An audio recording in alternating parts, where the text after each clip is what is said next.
What's up, guys? It's your boy, the Chat Kid, coming back at you with a new video. As you can see from the title, this is part 4 to the Jeff the Killer Scars of Corruption series. And I'm sorry for not uploading this later or earlier even. Just stuff forgotten away. Anyways, from where we left off, a mysterious man in a car is following Officer Dalton and Simon, who are on the case of the copycat Jeffrey the Killer. Alright, without any further ado, no waffle, let's go.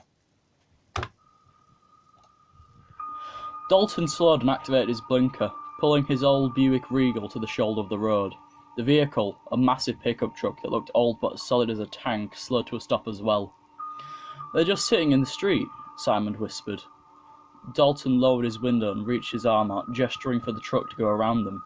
The truck continued to sit idle. "Fuck this, I don't have time to play these little games with some bored hicks. Reach to my glove box there, Simon. Get me that flashlight." Simon retrieved the flashlight and handed it to Dalton. The detective removed his pistol from its holster and opened the door. Simon followed suit, removing a small pistol that he wore on an ankle holster.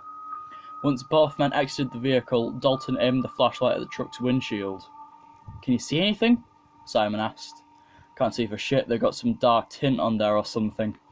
Just keep your gun down, no need to startle them." Drawing in a breath, he called out the occupants of the truck.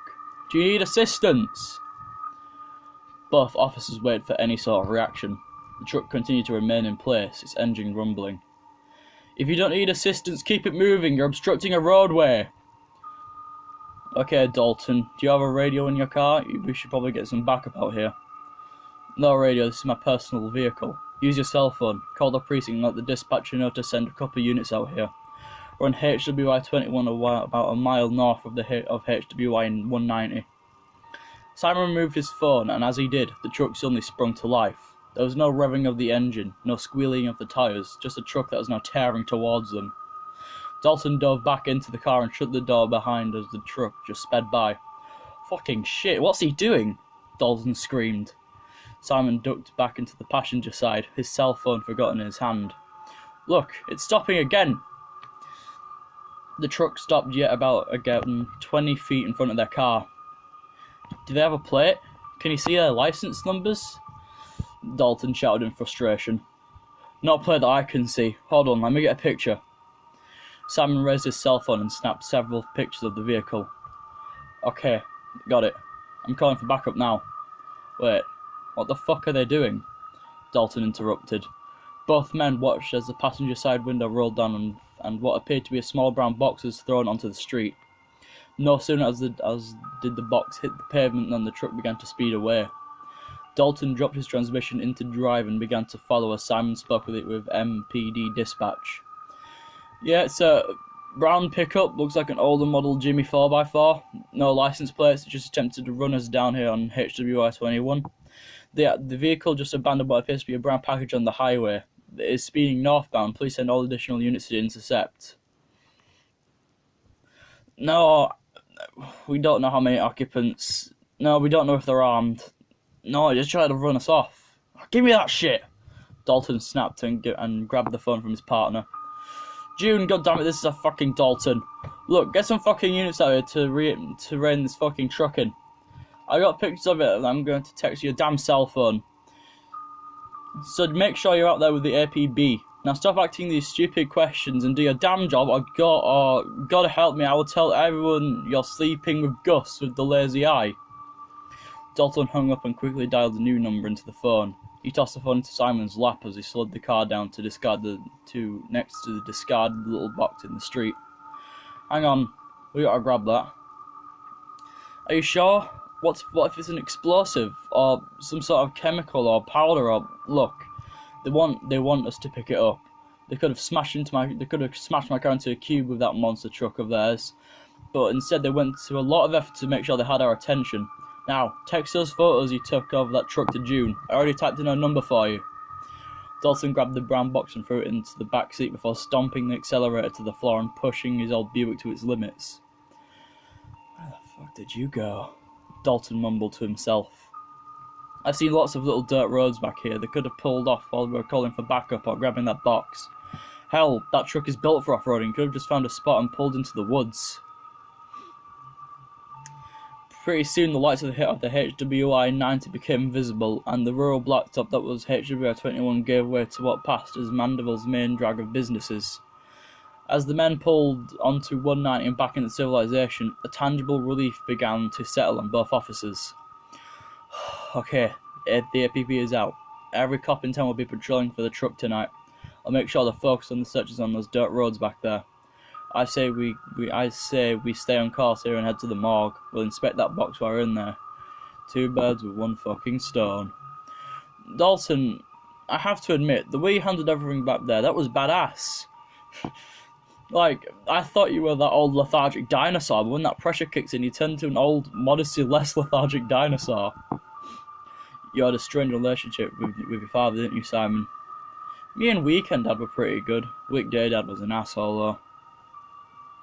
From the American television broadcast of Not My Father's Son, interview conducted with journalist Leslie Matthews with Randy Hayden. Ladies and gentlemen, several months ago I sat down with Alexis Perry, a social issues activist who illegally exposed the identity of Randy Hayden. For those of you who did not follow the events of Jeff Wood's murders from 2015 even, Randy was a centerpiece in the chain of tragic occurrences that would leave 6 residents of Mandeville, LA dead, including 2 high school students, a police officer, a respected journalist, and of course, Jeff Wood's parents. Randy Hayden was the son of a wealthy hedge fund guru and a majority partner in one of Louisiana's largest investment firms. Before the infamous Jeff the Killer murders, Randy was known as Mandeville as a promising legacy. Seemingly well liked by his peers, respected by his teachers, and admired for the volunteer work he participated in throughout the small town, no one expected this young man with his entire life ahead of him to be associated with bullying, corruption, and perjury. However, in 2015, Jeff Woods and his family moved from New Orleans east to Mandeville.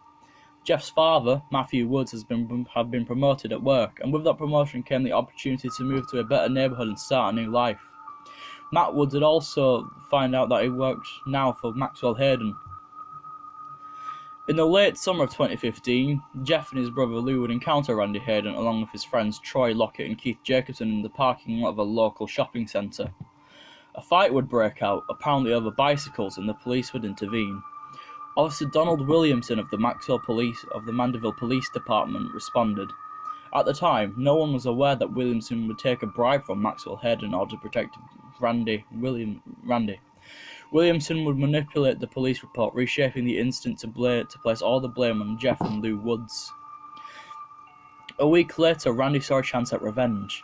Bridget Hayden and Sheila Woods decided that if perhaps Jeff and Randy were to get to know each other, they'd become friends and the issue could be resolved.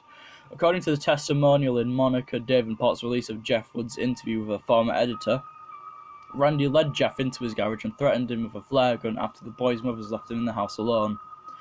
Another fight took place, and in a moment of tragic misfortune, the flare discharged, disfiguring Jeff Woods' face and blinding him in one eye. Once again, Donald Williamson arrived on the scene to investigate. The official police report, as well as the explanation given to Matt and Sheila Woods, claimed that Jeff was carelessly playing with the flare gun when he accidentally shot himself in the face. After the murders began to accelerate, Maxwell Hayden entered his family into federal witness protection.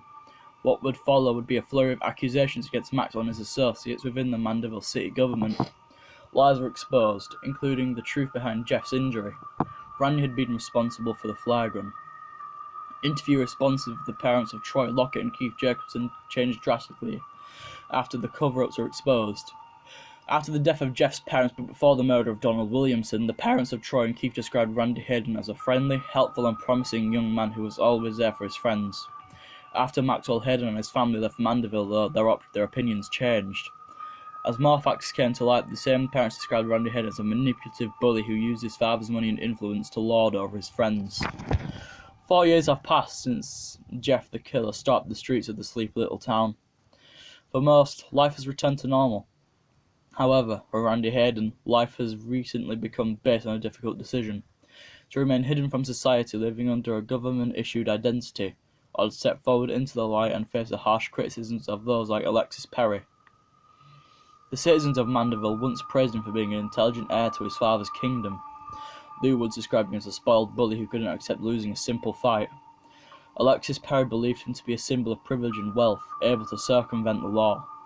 But who is the real Randy Hayden? Who was the 16-year-old ringleader of his friends grown into over the last 4 years? Tonight we sit down with Randy himself.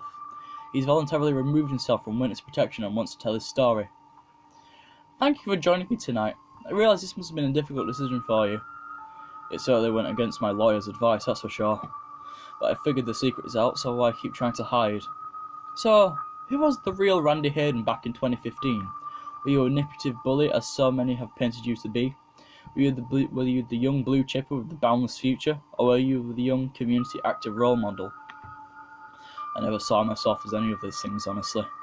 On paper I had a perfect life. I feel ridiculous even trying to complain about it.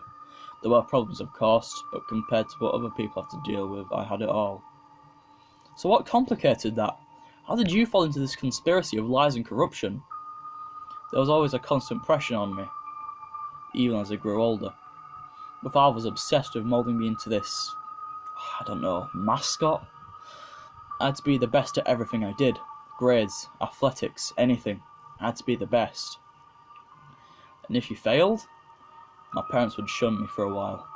If I'd come in second place in a school contest or a sporting event, I'd be ignored for a few days. How so? They wouldn't speak to me. If I tried to ask a question during a meal, my father would actually look around and ask something like, "Bridget, do you hear something?" I think my mother felt bad. She'd make this face, like regret. She went along with it though, so any time I tried, I had to force myself to succeed. I was more afraid of being ignored than I was afraid to be hit or grounded or whatever. It sounds to me that you could almost draw a parallel to the way your parents treated you and the way Jefferson Woods described his own family life. I've come to realise that more and more over the years. I wish I hadn't been so damn stupid back then. You've mentioned in the pre-interview that your father would force many questionable acts upon you. Would you care to expand on that? It's going to sound stupid, and most of my friends back then were actually jealous. When I was 14, my father hired a prostitute for me. Now, just to clarify the obvious, what was the purpose of him hiring her? He told me that I need to get sex out of the way so I could focus on my grades and activities. He called some escort service, spent a ton of money apparently. Apparently he had to have a full battery of tests done to make sure she was clean. And then, a day after my 14th birthday, he called her over. Would you describe the event? If there's something you don't wish to include, or if you feel like to start feeling uncomfortable, feel free to stop answering the question. No, I've made peace with it. I remember that day when Mum and Dad told me when I was in the living room together. My mother kept looking at her watch, and then, for no reason I was aware of, she suddenly announced that she had to go out for a bit. I remember her looking at my dad and asking something like, "So an hour?" My dad nodded, then said, "Better make it 2, just in case he gets nervous." She gave him that sad little frown, like when they'd ignored me. She asked him, "Are you sure about this, Max?"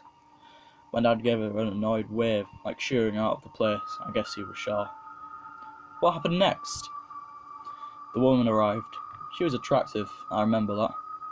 I remember feeling really shy, like I wanted to excuse myself from the room. I didn't know who she was, but I figured she was there to see my father. I didn't want to risk saying anything stupid, so I was preparing to go upstairs to my bedroom. She was discussing something quietly with my father anyway, so I didn't feel like I was needed to be down there. When I stood up to leave, though, my dad told me to wait up. What did he say to you? He told me that her name was Cherry, and she was going to give me the rest of my birthday presents. He said he knew something that was on my mind, thinking about girls and all. He said that if I just got it over with, I'd be able to focus on the things that mattered. I asked him what he meant, and he just said flatly, sex. Did you want to have sex with Cherry? Not really, no.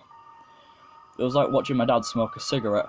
I was always curious as to what it was like, but whenever I had the chance to grab one and light up, I always hesitated. Sure, I found Cherry